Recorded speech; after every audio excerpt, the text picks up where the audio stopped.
অধিকারী রাজ্যের বিরোধী দলনেতা তিনি আজ দুর্গাপুরে এসেছেন। দুর্গাপুরে যে ধর্ণা অবস্থান মঞ্চ করা হয়েছে সেই মঞ্চ বাধার ক্ষেত্রেও কিন্তু আমরা দেখেছিলাম পুলিশি বাধার মুখোমুখি হতে হয় রাজ্যের প্রধান বিরোধী শক্তি বিজেপিকে। আজ এই মঞ্চ থেকে শুভেন্দু অধিকারী বার্তা তুলে ধরেছেন, রাজ্য সরকারের বিরুদ্ধে রীতিমতন সুর সপ্তমে চড়িয়েছেন শুভেন্দু অধিকারী। শোনাবো। আরিয়ান বলছে মেয়েকে বাংলাতে আমি পড়াবো না। ছি মমতা, ছি মমতা, ছি মমতা, ছি মমতা। বাঙালি হিসেবে লজ্জিত আমরা যে আজকে যে বাংলা অতিথি দেব ভব বলে, দুপুরবেলা কেউ বাড়িতে এলে গ্রামের গরিব মানুষও মোটা লাল চাল ডাল খাইয়ে তাকে ছাড়ে, চা না থাকলে ডাব ভেনে জল খাওয়ায়, কিছু না থাকলে জলে চিনি নুন দিয়ে গুলে খাওয়ায়। সেই বাংলা, অতিথি পরায়ণ বাংলা, আজকে উড়িষ্যার মেয়েকে আমরা সুরক্ষা দিতে পারলাম না। তার বাবা বলছে মেয়েকে আমি বাংলায় পড়াবো না।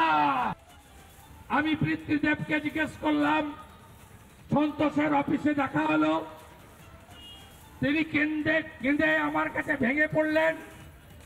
আমাকে বললেন মোহন মাঝি উড়িষ্যার মুখ্যমন্ত্রী ফোন করেছেন, কিন্তু বাংলার মুখ্যমন্ত্রী যাকে বাংলার মেয়েকে চাই বলে দেওয়ালগুলো ভরিয়ে দিয়ে মুখ্যমন্ত্রী করেছিলেন, তিনি ফোন করেননি।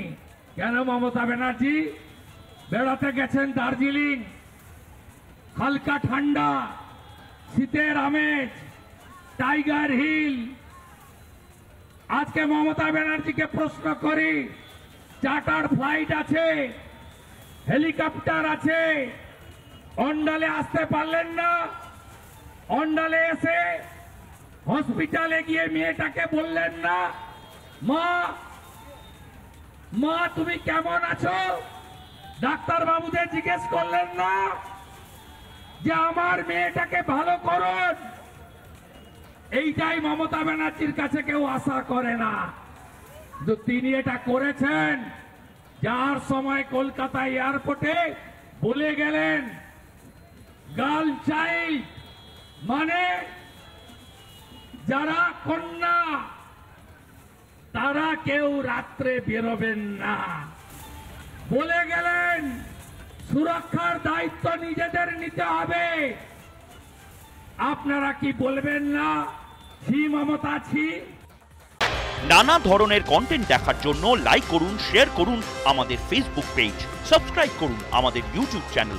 পাশাপাশি অন্যান্য ব্রেকিং নিউজের জন্য অবশ্যই চোখ রাখুন রিপাবলিক বাংলায়।